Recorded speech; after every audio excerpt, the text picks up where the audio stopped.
नमस्कार। मैं रामनाथ प्रसाद दर्शन शास्त्र विभाग डीएवी महाविद्यालय सिवान से आज ऑनलाइन कक्षा के अंतर्गत आपके समक्ष उपस्थित हुआ हूँ। आज हम लोग न्याय के तीसरे नियम की व्याख्या करेंगे और देखेंगे कि इस नियम के उल्लंघन से किस तरह के तर्क दोष उत्पन्न होता है। इसके पहले हम लोगों ने न्याय के पहले और दूसरे नियम की चर्चा की है और उसके उल्लंघन से उत्पन्न होने वाले दोषों पर भी विचार किया। अब हम तीसरे नियम पर विचार करते हैं।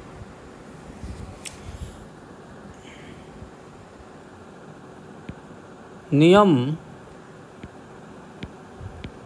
3 कहता है कि प्रत्येक न्याय में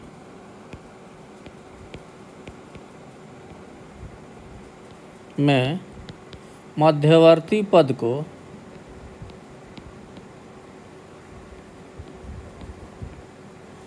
कम से कम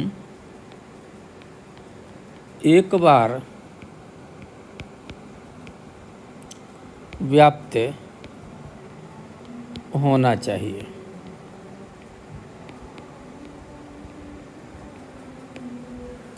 पहले नियम में हम लोगों ने देखा था कि प्रत्येक न्याय में 3 और केवल 3 ही पद होते हैं, किंतु दूसरा नियम कहता है कि न्याय वाक्य में कम से कम 3 वाक्य होना चाहिए या 3 और केवल 3 वाक्य होते हैं। तो इस हिसाब से मध्यवर्ती ये पद 6 होते हैं, लेकिन 3 ही पद 2 बार आते हैं, इसलिए पूरे न्याय वाक्य में 3 ही पद पाए जाते हैं। पहले को कहा जाता है मेजर टर्म, जो निष्कर्ष वाक्य का विधेय होता है। दूसरे को कहा जाता है माइनर टर्म या लघु पद, जो निष्कर्ष वाक्य का उद्देश्य होता है। इसी तरह जो पद मेजर प्रेमिस और माइनर प्रेमिस में तो होता है, परंतु निष्कर्ष में नहीं होता है, उसे हम मध्यम पद कहते हैं। वह मेजर प्रेमिस में भी होता है और माइनर प्रेमिस में भी होता है। मेजर टर्म मेजर प्रेमिस में होता है और कंक्लूजन में होता है। माइनर टर्म माइनर प्रेमिस में होता है और कंक्लूजन में होता है। मिडिल टर्म मेजर प्रेमिस में होता है और माइनर प्रेमिस में होता है, कंक्लूजन में नहीं होता है। तो यह माइनर प्रेमिस और मेजर प्रेमिस 2 जगह पाया जाता है।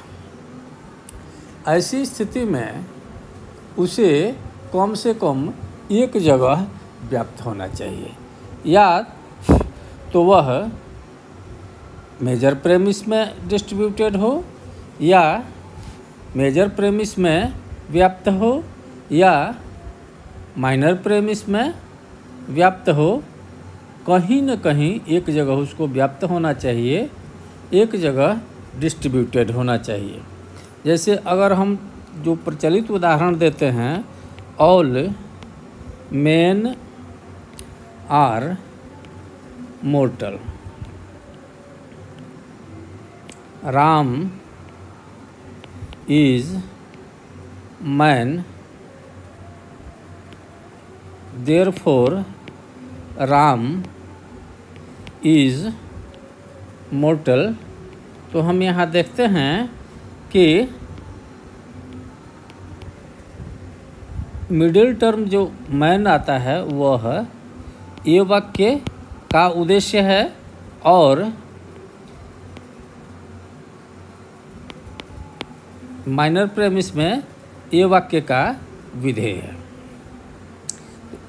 ये वाक्य का उद्देश्य जो होता है वह व्याप्त होता है। इसीलिए इस अनुमान को हम लोग वैध अनुमान या सत्य अनुमान मानते हैं।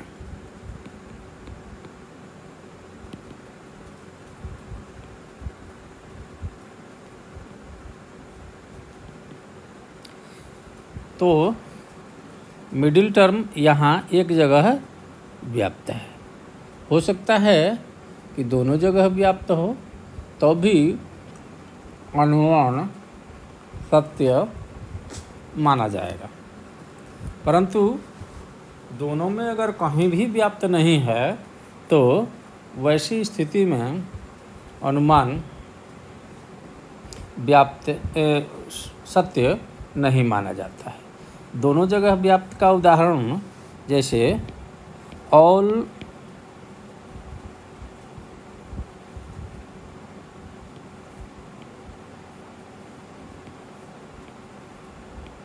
men are animal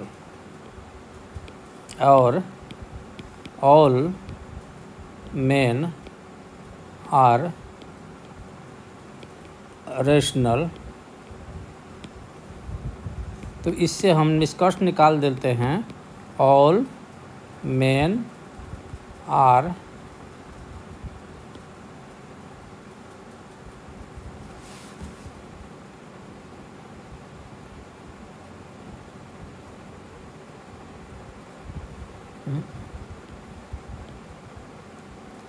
all rational. अर्थ स्पष्ट करने के लिए हम इसमें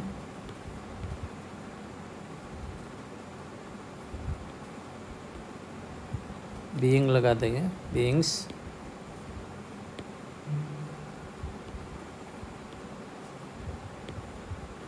आर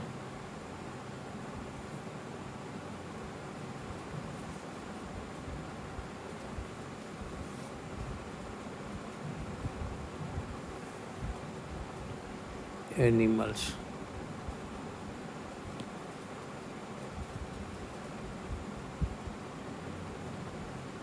ये थोड़ा सा अच्छा उदाहरण नहीं हुआ, लेकिन फिर भी यह समझने के लिए पर्याप्त है कि इस तरह का अगर हम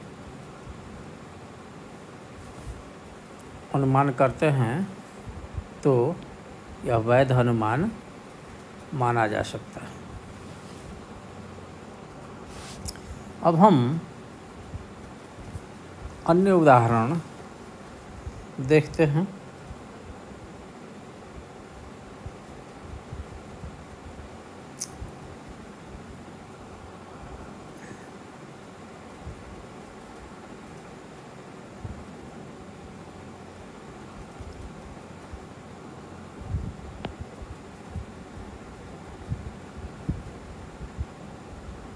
जैसे अब होता है कि इस नियम का उल्लंघन भी होता है।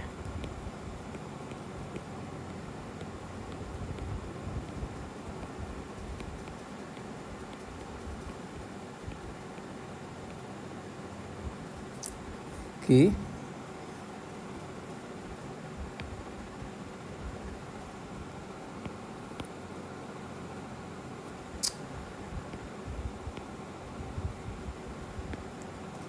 violation of this rule।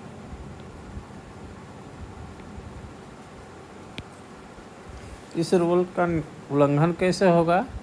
जैसे मान लीजिए हम कहते हैं सम unemployed,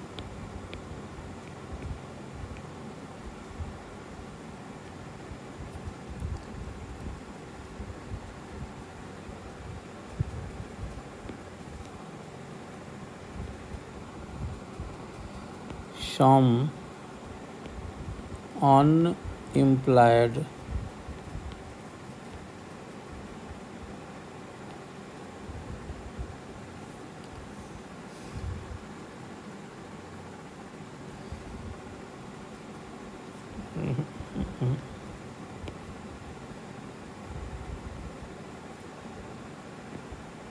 sum of the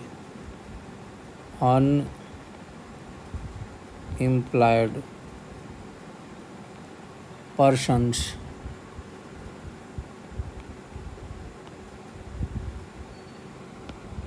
are lazy. Ram is lazy, therefore Ram is unemployed.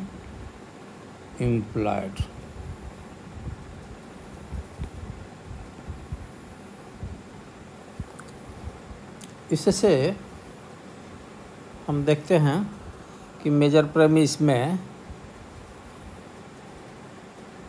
और माइनर प्रेमिस दोनों में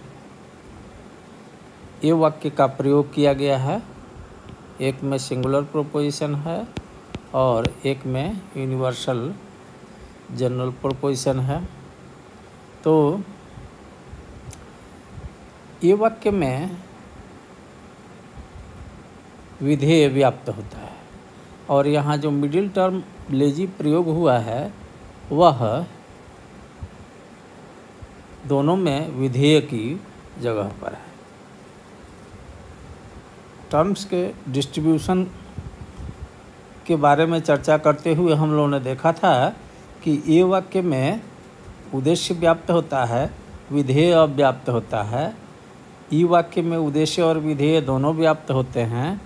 आई वाक्य में उद्देश्य और विधेय दोनों अव्याप्त होते हैं और ओ वाक्य में उद्देश्य अव्याप्त होता है और विधेय अव्याप्त होता है। तो यहाँ राम जो है वह माइनर टर्म है, अनएम्प्लॉयड पर्सन जो है वह मेजर टर्म है। ठीक है, तो यहाँ ये वाक्य जो है वो आई वाक्य है। ये गलती से हम लोगों ने इसको ये समझ लिया था, इसको सुधार कर आप समझने का प्रयास करें। तो आई वाक्य में उद्देश्य और विधेय दोनों अव्याप्त होता है। ये एस जो है वह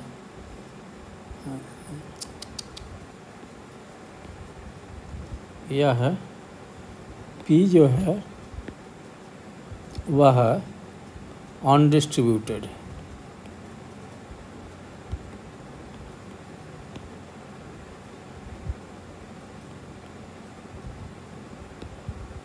और यहाँ एस या माइनर टर्म डिस्ट्रीब्यूटेड है। परंतु लेजी आई वाक्य में दोनों पद अव्याप्त होते हैं। ये वाक्य में विधेय अव्याप्त होता है, अर्थात ये कहीं भी व्याप्त नहीं है, इसलिए इसमें दोष उत्पन्न होता है। इस दोष को हम लोग कहते हैं अव्याप्त मध्यवर्ती। अव्याप्त मध्यवर्ती पद दोष।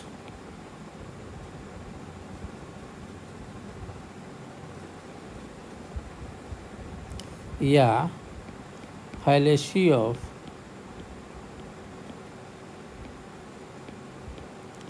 undistributed middle।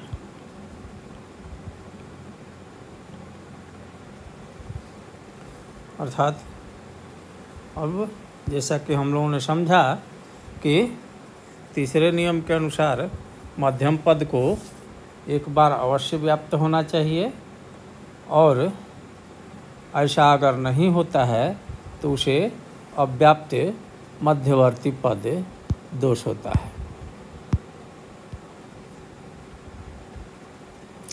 अव्याप्त मध्यवर्ती पद दोष होने से यह न्याय दोषपूर्ण हो जाता है। इसी तरह अगर हम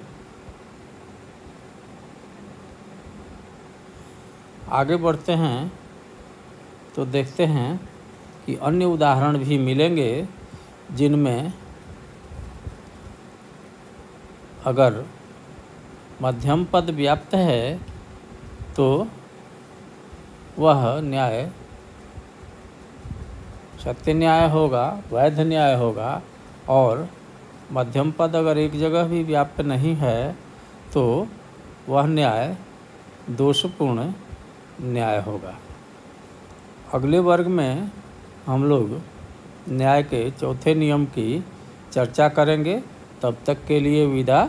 धन्यवाद।